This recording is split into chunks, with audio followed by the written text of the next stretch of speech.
Si chiama Innovative, il nuovo marchio della comunicazione regionale a servizio di ricerca e imprese.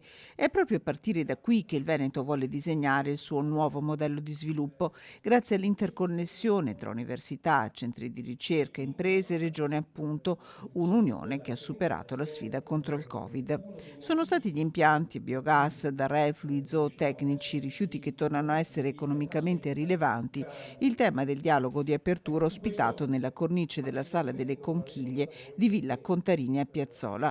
Una scelta anche etica, ha sottolineato Roberto Marcato, assessore allo sviluppo economico della Regione.